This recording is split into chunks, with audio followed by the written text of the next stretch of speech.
Querida igreja, recebam todos a paz do Senhor. Amém. Tem alguém feliz com Jesus aqui nessa noite?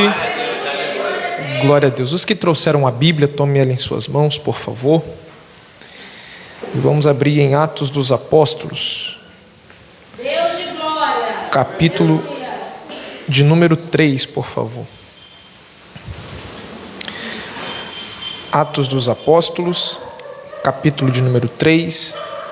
Nós vamos ler a partir do versículo de número 7, no nome de Jesus. Enquanto você está localizando, eu quero glorificar a Deus pela oportunidade em retornar a essa casa, para juntos adorarmos ao nome do nosso Senhor Jesus. Quero louvar a Deus pela vida do pastor Rafael, que tão carinhosamente nos ofertou o convite para estarmos aqui. E a minha palavra é de gratidão à vida dele, à de toda a casa. E a minha oração é que Deus o preserve em graça, sabedoria, saúde, para continuar guiando este povo rumo às mansões celestiais. Quero louvar a Deus pela vida de todos os ministros que estão aqui na minha retaguarda. Deus seja louvado na vida de cada um dos senhores. E também, aproveitando o ensejo, quero transmitir um abraço da minha igreja e do meu pastor. Nós somos da Assembleia de Deus Ministério Rio das Flores, na cidade de Barra do Piraí. E lá nós somos pastoreados pelo pastor Sebastião Ribeiro. Você recebe esse abraço nessa noite? Amém. Amém. Glória a Deus. Atos dos Apóstolos, capítulo de número 3. Nós vamos ler a partir do versículo de número 7.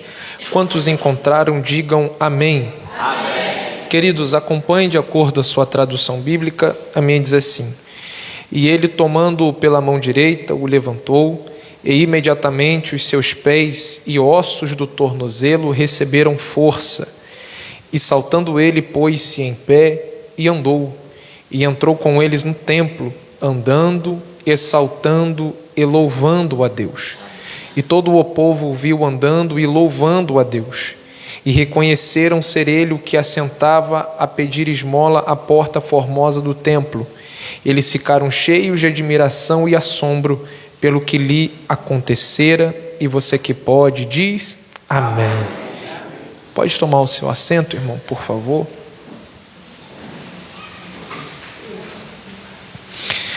Amados, nós estamos diante de um texto que todos nós conhecemos, e confesso aos irmãos que esse texto tem ardido muito forte ao meu coração para poder ministrar. E eu quero compartilhar aqui algumas lições que Deus ministrou ao nosso coração. E para isso, eu preciso de toda a sua atenção nessa noite.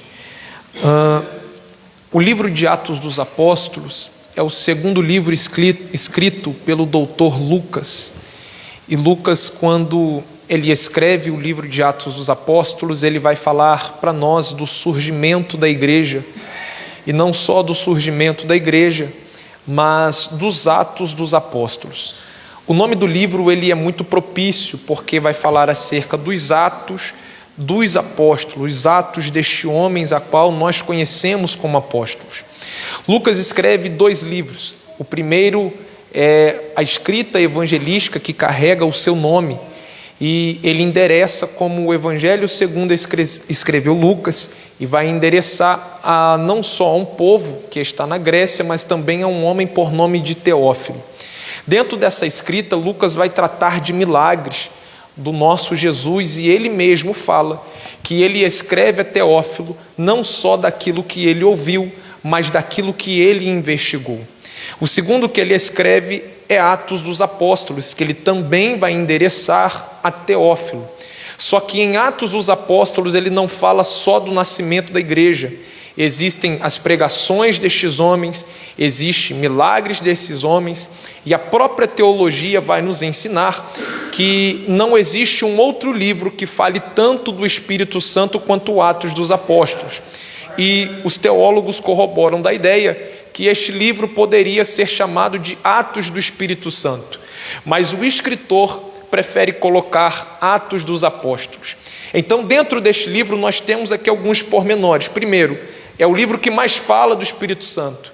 Nós temos as pregações de Pedro, a pregação de Paulo, nós temos milagres em que eles realizaram, inspirados pelo poder do Espírito Santo. E a pergunta que fica é: por que não Atos do Espírito Santo? Por que não milagres dos apóstolos? Por que não pregação dos apóstolos, mas sim Atos dos apóstolos? Porque para Lucas, mais importante do que os milagres e do que os atos dos homens, para Lucas, mais importante do que os milagres e do que as suas pregações, é os atos que você tem. Júnior, o que você está querendo dizer? Mais importante para Lucas do que aquilo que você fala em cima do altar, é aquilo que você vive quando desce do altar. O problema é que tem muita gente falando bonito demais, vivendo muito feio. E para Lucas o que importa pode até falar feio, mas vive bonito. Júnior, porque a história nos revela que a palavra, a pregação, a eloquência, ela atrai multidões, mas o exemplo, ele arrasta multidões. E Deus está gritando para alguém aqui nesta noite: se tu queres falar de Jesus, antes de falar de Jesus, viva Jesus primeiro, porque o teu exemplo vai contar mais do que as tuas palavras. Então Lucas, ele começa a falar para nós, e no capítulo 1 ele vai falar da ascensão do nosso Senhor Jesus Cristo aos céus. O capítulo 2 é o cumprimento da promessa, a descida do Espírito Santo. E no capítulo de número 3, Lucas começa a narrar para nós a seguinte coisa: que Pedro e João subiam juntos ao templo, à hora nona, para poder orar. E o que vai me chamar a atenção é que naquele período existiam 3 períodos de oração. O primeiro período de oração era às 9 da manhã, o segundo período de oração era ao meio-dia, e o terceiro período de oração era às 3 horas da tarde, mais conhecido como hora nona. E por que é hora nona, Júnior? Para aquele povo, o dia não começava às 0 horas, assim como começa para mim e para você. Para aquele povo, o dia começava às 6 da manhã. Então soma aí, 6 mais 9 dá 15. Então é por isso que eles colocaram o apelido de hora nona, porque era a 9ª hora do dia. Então eles vão subir aquele período para poder orar. E quando eu vejo eles indo ao templo para poder orar, Deus começa a descer coisas ao meu coração, e eu preciso compartilhar com você. Perceba que eles vão ao templo no período que eles sabem que lá o povo vai estar orando. E o que é oração? Oração é consultar quem sabe do teu amanhã. Quando você dobra o teu joelho para você poder orar, você está consultando alguém que sabe do teu amanhã. E oração é diferente de clamor. Quem clama grita, e quem ora conversa. E quando você conversa, você não só fala, mas você também se silencia para poder ouvir. Pregador, o que você está querendo dizer? Quando tu dobrares o joelho para orar, não só dobre o joelho com o intuito de pedir, mas silencie para que Deus possa falar à tua alma e ao teu coração. A Bíblia também diz que Paulo vai escrever 1 Tessalonicenses, capítulo de número 5, versículo de número 17. Ele grita para aquela igreja, para aquele povo: orai sem cessar. E a palavra e a expressão sem cessar no grego é sem interrupção, sem cansaço, sem parar. Nunca se viu dias tão difíceis como esses que nós temos vivenciado, e nunca se precisou tanto orar como nos dias atuais. O que Deus começa a gritar para nós nesta noite é: ore até sentir que orou. Não se canse de orar, Júnior, porque é tempo de orar. A palavra oração no hebraico vem de uma expressão por nome tefilá. E o que é tefilá? Tefilá é uma chave que o pai entregava na mão do filho quando o filho deixava de ser menino, ou seja, quando o filho atingia a maioridade. Este filho tomava posse dessa chave, e essa chave dava acesso a um cofre, onde o pai tinha preparado tesouros e guardado para o filho acessar quando ele atingisse a maioridade. Pregador, estou boiando. Quando você dobra o joelho e você ora, lembra que lá nos tempos primórdios da igreja, o que os nossos irmãos diziam? A oração é a chave da eles nunca mentiram. Quando você ora, você está pegando a chave que o Pai Celestial preparou para você. Só que essa chave te dá acesso a um cofre de tesouros que Deus tem preparado para a tua vida. Levante a tua mão para receber essa palavra. Quando você dobra o joelho para orar, você acessa os tesouros que Deus tem preparado para você.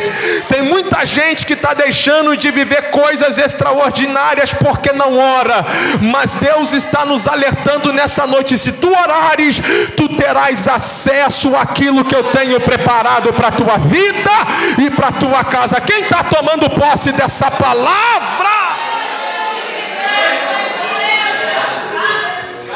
Então, quando você ora, você consulta quem sabe do teu amanhã. Quando você ora, você não se deve cansar. E quando você ora, você toma posse de uma chave que te dá acesso aos tesouros que Deus tem preparado para você. Então Pedro e João, eles vão ao templo com o intuito de orar. Eles vão ao templo com o intuito de orar. E a Bíblia revela para nós que todos os dias era colocado um homem à porta do templo com o intuito de pedir esmola. A Bíblia diz que ele era coxo. Só que irmãs e irmãos que estão aqui nessa noite, redobre atenção. Não é ao acaso que esse homem é colocado à porta do templo, é proposital. Júnior, porque milhares de pessoas passavam por ali, nos 3 períodos de oração, às 9 da manhã, ao meio-dia e às 3 horas da tarde. Milhares de pessoas passavam. E na cabeça do povo vamos colocar ele na porta do templo? Porque ele na porta do templo, o povo que vem para o templo, eles são mais sensíveis, eles são mais fáceis de dar esmola. Então quem coloca ele na porta do templo também está lucrando com a estadia dele na porta do templo, está tendo dinheiro com a estadia dele na porta do templo. Por quê? Ele está rico, irmão. Quer ver? Vamos fazer uma conta aqui. Aqui deve ter o quê? Umas 40, 50 pessoas? Vamos supor que aqui tenha 50 pessoas. Faz aí 50 pessoas por 3 períodos. Estou jogando muito baixo, tá, irmão? Já dá 150 pessoas. Suponhamos que essas 150 pessoas, cada uma, ofertou na vida desse homem R$2. Já dá R$300. Só que não é R$300 em um dia. É R$300 todos os dias. Tá bom para você em um mês de 30 dias, sim ou não? Olha o tanto de dinheiro que dá. E eu estou jogando baixo. Então aquele homem está na porta do templo, não é ao acaso, irmão, é proposital. Porque quem está o colocando lá, também está lucrando com a estadia dele lá. Só que a Bíblia diz que este homem, ele era o que, igreja? Ele era coxo. Ele era o que, igreja? Coxo. Coxo não é paralítico, e paralítico não é coxo. Pregador, explica a diferença. Marcos capítulo de número 2, a Bíblia revela que um homem paralítico vai ser levado por 4 amigos até Jesus, aonde ele está. Atos dos Apóstolos, capítulo de número 9. A Bíblia também diz que Pedro vai orar por um homem que está paralítico há 8 anos, por nome de Enéas. Quando a pessoa é paralítico, a Bíblia chama de paralítico. E qual é a diferença de paralítico para o coxo? O paralítico é uma pessoa que tem uma paralisia nas pernas, a tal ponto de não conseguir andar. Ele precisa ser carregado. E o coxo, ele até anda, mas ele anda com uma certa dificuldade. Pregador, então explica o que é ser coxo. Ser coxo, já viu uma pessoa que manca da perna? É uma pessoa que é coxa. A pessoa não se torna coxa, a pessoa nasce coxa. Por quê? Uma das causas da pessoa nascer coxa é pelo fato dela poder ter nascido prematuramente, falta de líquido amniótico, problema na gestação. Isso tudo pode ocasionar que a pessoa nasce coxa. E a ciência explica que uma pessoa coxa, ela tem um desencaixe na vida. Qual é um desencaixe? O fêmur não está encaixado perfeitamente no quadril. Não estando encaixado perfeitamente no quadril, essa pessoa se torna coxa, fazendo com que ela manque da perna a tal ponto de caminhar, mas sim com uma certa dificuldade. Então esse homem, ele anda, Júnior, anda, mas com uma certa dificuldade. E a Bíblia revela para nós que ele já veio coxo desde o ventre da sua mãe. Então perceba que ele até caminha, mas caminha com uma certa dificuldade. Então todos os dias alguém pega ele, e leva ele para a porta do templo. Só que reparem comigo, por favor. Eu já vou começar a mergulhar com vocês. Reparem comigo, por favor. Quem o coloca na porta do templo, nunca o colocou para dentro do templo. Vou falar de novo. Quem o coloca na porta do templo, nunca o colocou para dentro do templo. Por quê, Júnior? As pessoas que estão por detrás do coxo sabem. No dia que esse homem passar para dentro do templo, a vida dele muda. E se a vida dele mudar, a nossa fonte seca. Então, já que a gente, para nossa fonte não secar, a gente coloca ele na porta, mas para dentro ele não vai. A gente coloca ele na porta, mas para dentro ele não vai. Pregador, aonde você quer chegar? Desconfia de gente que só quer te levar até a porta, mas nunca te colocou para dentro da porta. É a máxima que temos vivenciado no dia de hoje. As pessoas te querem até te ver bem, só não querem ver você melhor do que elas. Desconfia dessa galera que quer que você permaneça do jeitinho que você está. Desconfia dessa galera que quer que você permaneça da forma com que você está vivendo. Deus tem coisas maiores e melhores para a tua vida. Deus tem coisas grandiosas para a tua casa. O teu Deus é um Deus de coisas extraordinárias, e Ele está dizendo: afaste-se dessa galera que quer que você permaneça na mesmice. Deus tem coisa maior preparada para a tua vida e para a tua casa. Então desconfia desse povo que quer que você permaneça do jeito que você está. Desconfia desse povo que quer que você continue sempre levando a vida que você tem. Se tu queres continuar nessa vida de mesmice que você tem, continua. Mas não reclama de gente que está do teu lado, que quer avançar, que quer romper. Não chama ele de soberbo, não chama ele de ambicioso, chama ele de crente. Juro, porque Deus tem coisas maiores preparadas para a nossa vida. Você está crendo naquilo que eu estou pregando nessa noite? Então quem leva ele para a porta nunca o colocou para dentro da porta. Nunca o colocou. Nunca o colocou para dentro da porta. Pregador, e aí? Só que naquele dia ele está na porta, meu amigo pastor Rafael. Ele está na porta. E na proporção que ele está na porta, quem é que está subindo? Pedro e João. Ele olha Pedro e João subindo. E ele fala: com certeza esses caras vão me dar esmola. Com certeza esses dois vão me abençoar com aquilo que eu quero. Ele estende a mão e fala: ouro e prata, por favor. Ouro e prata, por favor. Preciso de dois ligados. Ouro e prata, por favor. Pedro e João, fitando os olhos nele. A palavra fitar no grego significa fixar. Então vai olhar fixamente para eles. E na proporção que olha fixamente para ele, diz: nós não temos ouro, nós não temos prata, mas o que nós temos nós vamos te dar. Júnior Marques, aonde você quer chegar? Aqui.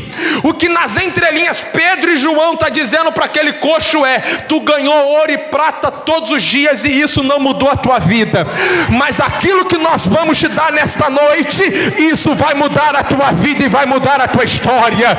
O que Deus está falando para Madureira nesta noite de quarta-feira é: ter dinheiro é bom, ter a conta bancária é gorda, mas isso não muda a tua história. O que muda a vida do homem é o poder e a presença do Espírito Santo sobre a vida dela e sobre a vida dele. Eu vim pregar para alguém nesta noite e dizer: você não precisa ter muito dinheiro, você pode não ter influência na prefeitura de Barra do Piraí, você pode não ter amigos influentes, mas você tem algo que é melhor do que isso: o poder e a presença do Espírito Santo. Dá uma olhadinha para a tua vida 5 anos atrás e lembra da onde que Deus te tirou. Lembra aquilo que Ele fez na tua vida. Lembra a transformação que Ele fez na tua casa. Precisou de dinheiro, precisou de prefeito, precisou de vereador? Eu acho que não. Mas quando Jesus entrou na tua vida, Ele mudou a tua história, Ele mudou a tua casa, Ele mudou a tua vida, Ele mudou os teus projetos. Juro, porque o que muda a vida do homem não é a conta bancária dele. O que muda a vida do homem é o poder e a presença do Espírito Santo. Eu sinto o céu se aproximar sobre nós aqui, gente. Eu estou pregando para alguém aqui nessa noite. Você pode estar num cenário de crise, você pode estar num cenário de guerra, você pode estar num cenário de falta. É desses cenários que Deus gosta. O poder e a presença do Espírito Santo vai mudar a tua vida e vai mudar a tua história. E eu já quero profetizar, pelo poder da palavra, a tua vida vai dar um 360 graus. Quem vivia chorando vai voltar a sorrir. O tempo de guerra dará lugar a um tempo de paz. O tempo de perda dará lugar a um tempo de vitória. Não é por causa de dinheiro, não é por causa de prefeito, é por causa do poder e da presença do Espírito Santo.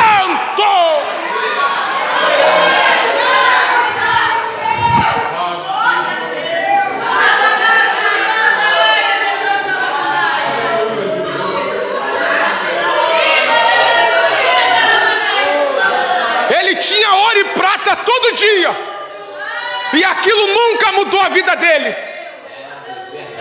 Mas no dia que ele encontrou dois homens cheios do Espírito Santo, a vida dele seria transformada. Eu estou pregando para alguém aqui nessa noite. Será que você ainda não entendeu que não é o teu emprego que vai mudar a tua história? Não é a tua influência que vai mudar a tua história. Não é o teu parente rico que vai mudar a tua história, mas é esse poder que eu estou pregando aqui que vai mudar a tua história. É esse poder que eu estou pregando aqui que vai mudar a tua história. Eu não vim falar de chave, eu não vim falar de carro, eu vim falar da presença do Espírito Santo. E essa presença ainda muda o homem, essa presença ainda muda a vida da mulher, essa presença ainda muda cenários. E eu quero pregar e dizer para alguém: essa presença vai mudar a tua história.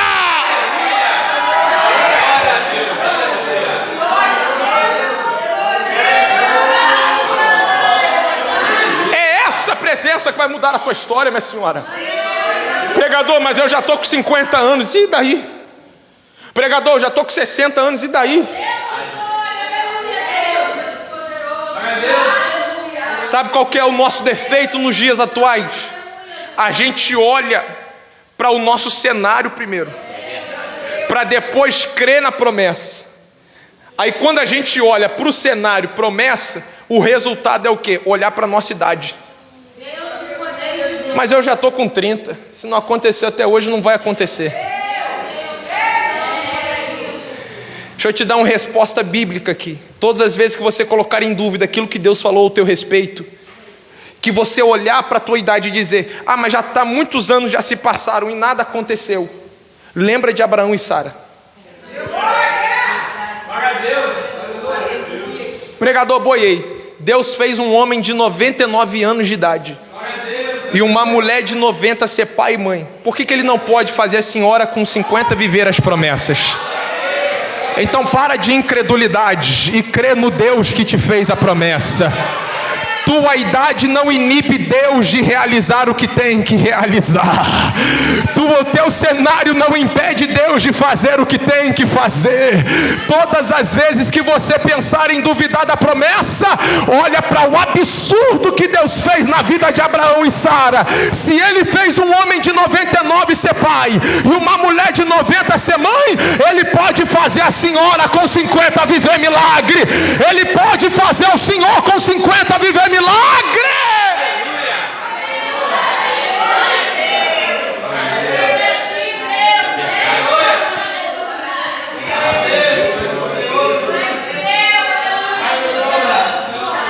Olha para mim aqui.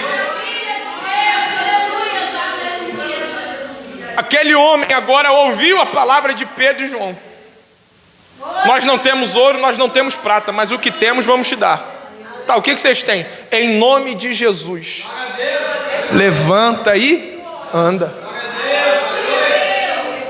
Irmão, olha para cá, redobre a atenção, por favor. Pedro não tinha ouro, Pedro não tinha prata, mas ele tinha uma palavra. Só que aquele homem, vai apertar um pouquinho, mas não tem problema, tá? Aquele homem está tão apegado no cenário de comodismo que ele vive, que todo dia alguém pega ele, coloca ele na porta, que ele não dá crédito para aquilo que Pedro está liberando. Perceba que ele não levanta e ele não anda. Ele não levanta e não anda. É diferente de Marcos 2. Quando Jesus está de frente com aquele paralítico, ele olhou e disse: levanta, pega a tua cama e anda. Ele levantou na mesma hora, pegou a cama e andou. Deus de glória. Em Atos dos Apóstolos, capítulo 9, depois você lê em casa, quando Pedro está de frente a Enéas, Pedro também libera a palavra, Enéas levanta e começa a andar. Mas esse homem aqui não. Pedro precisou tomar uma atitude. Qual é a atitude? E tomando pela mão direita. Pregador, o que você está querendo dizer? Ele está tão apegado no que está vivendo que ele não consegue dar crédito para a palavra liberada. E eu não preciso fechar o olho, bater pé no chão, fingir que Deus está me revelando que tem gente que está aqui nessa noite que está tão apegada no cenário que está vivendo, o cenário de falta, o cenário de guerra, o cenário de prova, o cenário de luta, o cenário de escassez, que você não consegue dar mais crédito à palavra que é pregada desse altar. Júnior, por que você está dizendo isso? Porque Deus está falando com alguém aqui. Teu cenário já te dominou e você não consegue dar mais crédito à palavra que é pregada, porque na tua cabeça é mais uma campanha, é mais uma pregação de milagre, é mais uma pregação de vitória, mas a minha vida continua a mesma. Por quê? Já deixou ser dominada pelo cenário. Mas deixa eu liberar uma palavra aqui. Teu cenário não altera a palavra de Jesus, mas a palavra de Jesus vai mudar o teu cenário nessa noite. Eu estou vendo alguém de mão levantada dando glória a Deus.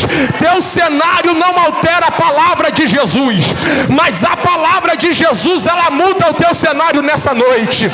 Pregador, eu não creio nisso. Vamos para a Bíblia, livro do Gênesis, capítulo 1. A Bíblia diz que no princípio criou Deus os céus e a terra era sem forma e vazia, e o Espírito de Deus pairava sobre a face do abismo, sobre as águas, e havia trevas sobre a face do abismo das águas.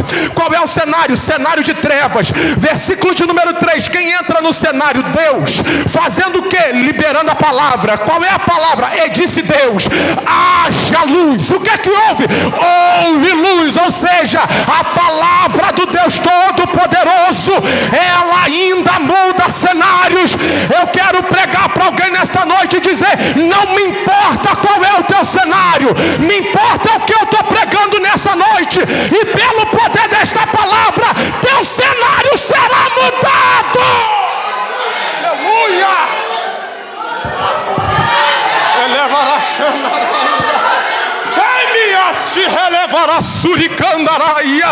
Teu cenário vai ser mudado. Essa enfermidade vai bater em retirada. Esse tempo de escassez vai acabar. Esse quebra-pau dentro da tua casa acaba hoje, Júnior, porque a palavra de Deus ainda muda cenário. Aleluia, aleluia, aleluia. Sinto a presença de Jesus no nosso meio. Aleluia! Aleluia!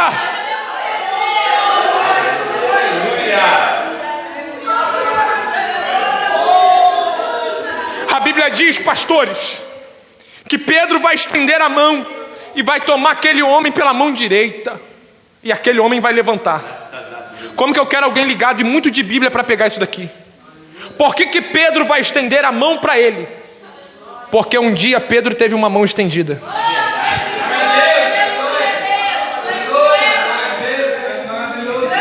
Mateus capítulo de número 14. Pedro está andando por cima da água. O que acontece com Pedro? Ele afunda. Jesus foi lá, estendeu a mão para ele e colocou Pedro de pé. Quando Pedro olha para aquele homem caído à beira do caminho, ele falou assim: um dia alguém lá atrás me estendeu a mão, então eu te estendo a mão aqui também, em nome de Jesus. Levanta e anda. Sabe qual que é o problema da nossa geração, pastor Rafael? A gente tem memória curta. A gente se esquece que um dia nós fomos abençoados, e hoje a gente vê alguém à beira do caminho, a gente fala: essa guerra não é minha, esse problema não é meu, essa guerra é sua sim. sim. Esse problema é nosso, sim. Lembra que um dia alguém te estendeu a mão. Lembra que um dia alguém te levantou. Lembra que um dia alguém bateu na porta da tua casa e disse: tem aqui uma cesta básica para te abençoar. Lembra que um dia alguém abriu uma porta para você passar. Então não seja ingrato. Se tu vires alguém à beira do caminho, estenda a mão, porque um dia uma mão foi estendida a você. O problema é que a gente tem memória curta. A gente gosta muito de ser ajudado, mas não gosta de ajudar o outro. E ainda vem com essa cara lavada em dizer: não, essa guerra não é minha, o problema é dele. O problema é nosso, irmão. A gente não é irmão em Cristo? Ou não? Ou a minha Bíblia é diferente da sua? A gente se esquece que um dia alguém já nos ajudou. E toda vez que eu leio isso daqui, eu lembro de Moisés. Um dia Deus olhou para ele e falou assim: Moisés, pode tocar nas águas do rio Nilo. Moisés não tocou. Por quê, Júnior? Quem tocou foi quem, Júnior? Está lá na Bíblia, Arão. Por que Moisés não toca nas águas do rio Nilo? Onde é que Moisés foi colocado no início da tua trajetória? No rio Nilo. Na verdade, à beira do rio Nilo. Por que Moisés não toca no rio Nilo, Júnior? Porque ele estava nos ensinando: eu não vou ferir hoje quem me serviu de escape lá atrás. Eu não vou ferir hoje quem me serviu de escape lá atrás. E hoje a gente vira as costas para quem um dia estendeu a mão para a gente lá atrás. Deixa eu acelerar aqui por causa da hora. A Bíblia diz que aquele homem se levantou. E na proporção que ele se levanta está assim na Bíblia: e os seus pés e os seus tornozelos se firmaram. Se firmou. Só se firma o que estava fraco. Vou falar de novo. Só se firma o que estava fraco. Júnior, o que você está querendo dizer? Como eu quero alguém ligado para poder pegar isso daqui. Lembra que eu disse no começo da pregação que quem é coxo, ele tem um desencaixe. O fêmur não é encaixado perfeitamente no quadril. Quando os pés e os tornozelos se firmam, tudo vai voltar ao normal. Só que segura. No versículo de número 8, está assim na Bíblia: e pôs-se em pé e saltando.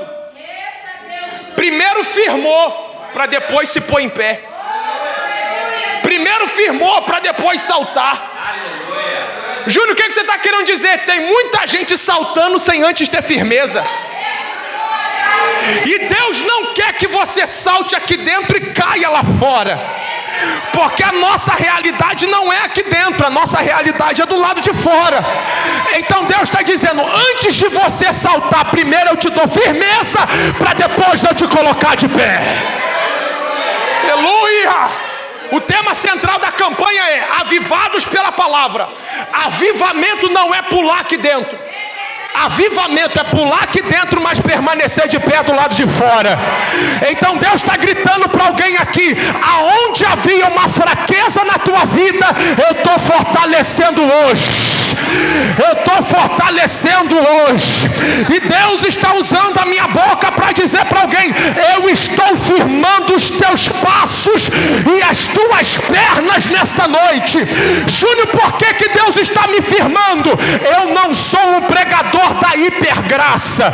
Eu não vou te chamar de meu lindo, de meu querido, de meu amor. Eu vou te chamar de crente, a tal ponto de dizer: o vento vai continuar soprando, a prova vai continuar acontecendo. Com todo respeito, o pau vai continuar cantando na casa de Noca. Vai continuar, Júnior, vai. Mas para aquele que está firme no poder da palavra, ele não será abalado. Ela não será abalada. Ele não será abalada. Eu quero dar um recado para o diabo: pode bater o quanto você quiser.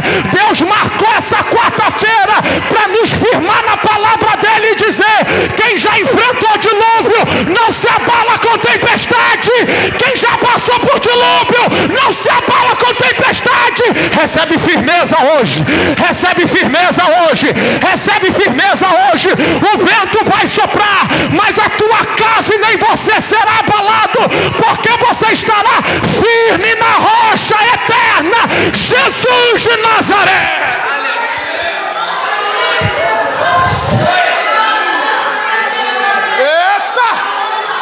Elebaracante, elebarachanda, irimicomanassubria-candaraia. Não perca essa fiação não, que eu preciso liberar uma palavra profética para alguém aqui. Meu amigo pastor Rafael, quando ele recebe firmeza, e agora ele está saltando, e agora ele está andando, implica dizer que o quadril foi encaixado perfeitamente no fêmur, ou seja, aquilo que estava fora do lugar, Deus colocou no seu devido lugar. Levante a tua mão para receber essa palavra. O que estava fora do lugar na tua vida, Deus está colocando tudo no teu devido lugar. Deixa eu dar lugar aqui na palavra. A bagunça do diabo acaba na tua casa hoje. Júlio, porque o que estava fora do lugar, Deus está colocando no teu devido lugar. Erebada cancho, elevará súbria.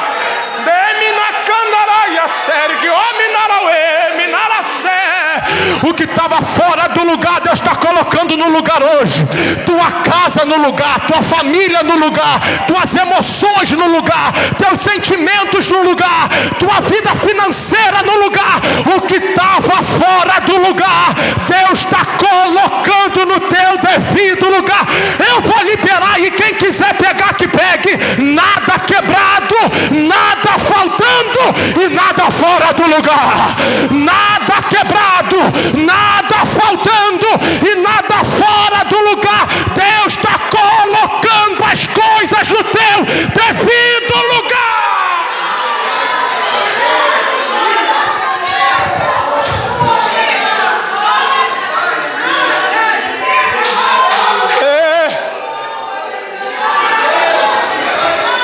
Tergio vinarachubri elentri aminaias.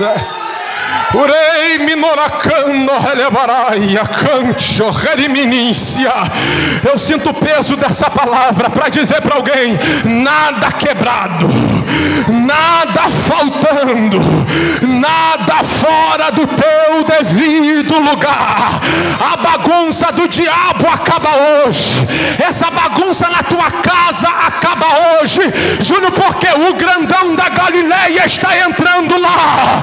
E o valente só é valente enquanto mais valente do que ele não chega.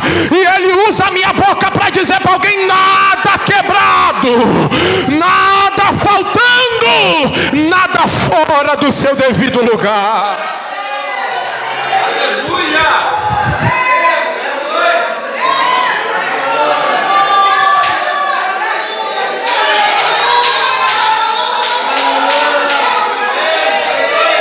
Nada quebrado, nada faltando, nada fora do lugar. Deus está dizendo para alguém aqui hoje: tudo que estava bagunçado, Deus está voltando para o lugar hoje. Aquele homem entra para o templo. Ele entra para o templo saltando e adorando. Só que como eu quero alguém muito ligado ainda para tomar posse disso daqui. Quem ajuda ele a entrar para o templo é Pedro e João. Não é os camaradas que colocavam ele todos os dias na porta. Então imagina a raiva de quem o colocava na porta, porque a fonte secou. Tem muita gente que queria lucrar com a tua dependência. Deus está dizendo: a fonte dessa galera está secando hoje. Só que redobre a atenção, por favor, para eu não extrapolar o horário. Olha aqui. Aquele homem entrou para o templo e começou a adorar. Ele entrou saltando, pulando. Interprete como quiser. Quem ajudou ele a entrar? Pedro e João. Quem é Pedro e João? São os de longe. Mas todos os dias que a Bíblia nos esconde o nome de quem o fazia, colocava ele na porta. Então os de perto colocavam na porta, mas nunca o colocaram para dentro da porta. Aí veio dois de longe para aparecer e colocar ele para dentro. Pregador, o que você está querendo dizer? Só vai dar glória quem está ligado. Se os de perto não faz por você o que tem que fazer, eu levanto os de longe. Vou de novo. Se os de perto não faz por você o que tem que fazer, eu levanto os de longe para fazer por você o que se tem que fazer. Pregador, não estou entendendo. Se os do Cantão não faz, se os de Barra do Piraí não faz, se os da tua rua não faz, fica tranquilo. Deus levanta alguém lá em São Paulo. Deus levanta alguém em Minas Gerais. Deus levanta alguém lá em Resende para pegar na tua mão e dizer: passa por essa porta hoje. Passa por essa porta hoje.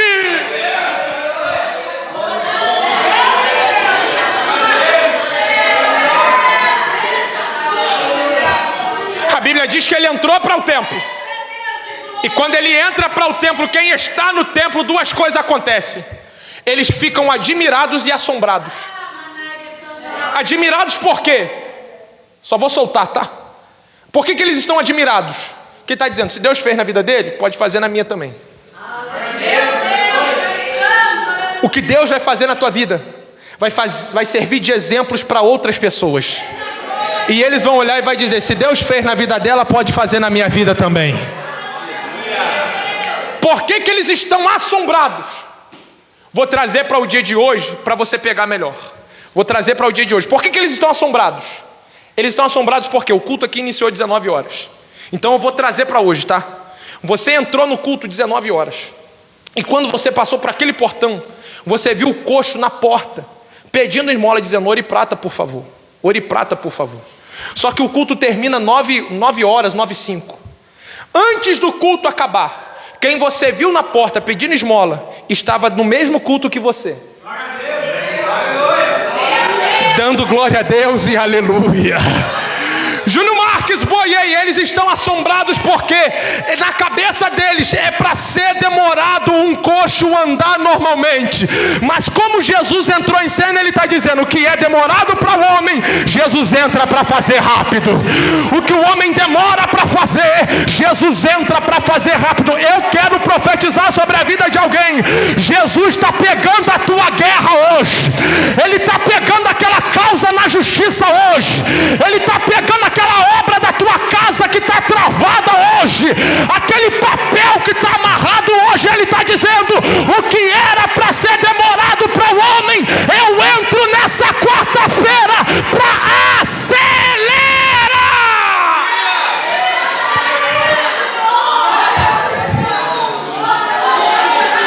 O que era para ser demorado na tua vida, o céu está acelerando nessa noite. Dá uma olhadinha para quem está do teu lado e fala, o que era para ser demorado. Não, você não está crendo no que eu estou pregando. Diga com fé, diga, o que era para ser demorado. Diga, Deus vai fazer rápido. Deus vai fazer rápido. Quem crê nessa palavra?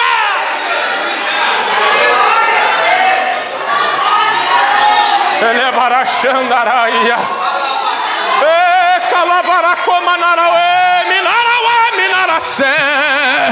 Eu ouço o movimento do céu no meio dessa igreja, e ele está gritando, Júnior, eu estou movimentando coisas paradas na vida do meu povo. O que estava na mão do homem, o céu pega. Nesta noite ele está dizendo, eu vou acelerar.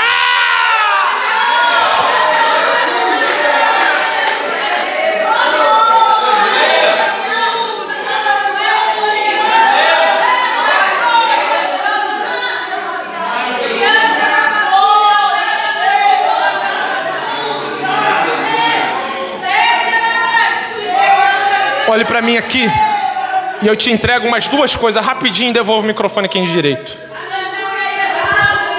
Aquele homem passou pela porta do Templo Formosa. Só que, estudando geograficamente, percebi que quando ele passa por aquela porta, ele tem acesso a outras 3 portas. Vou falar de novo.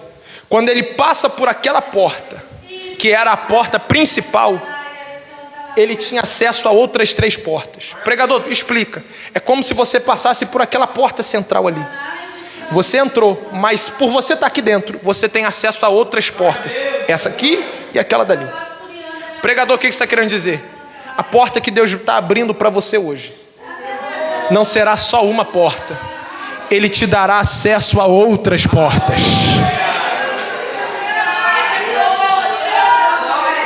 Isso daqui me faz jogar para Apocalipse, capítulo de número 3. O que é que João escreve para nós? Eis que pus diante de ti uma porta uma porta Você não precisa botar a mão na maçaneta. Você não precisa girar a chave. Você não precisa bater na porta. Você não precisa nem abrir. Por quê? A porta já está aberta. Só que eu gosto da originalidade do texto. E a originalidade do texto dá-se o sentido que, quando João fala da porta aberta, é que a porta é tão grande. Como eu quero alguém ligado. A porta é tão grande que para onde quer que você olhe, a porta vai estar aberta. Se você olha para a direita, a porta está aberta. Se você olha para a esquerda, a porta está aberta. Se você olha para frente, a porta está aberta. Não pegou? É o céu dizendo: não tem como fugir. A porta está aberta. É só você passar por ela nessa noite. Quem crê no poder desta palavra, levante a mão para glorificar ao Deus que vai abrir a porta para você. Que Deus abençoe a tua vida. Que Deus abençoe a tua casa. Que Deus abençoe a tua família. Fique com essa palavra no teu coração. Em o nome de Jesus. Eu agradeço a minha oportunidade em o nome de Jesus.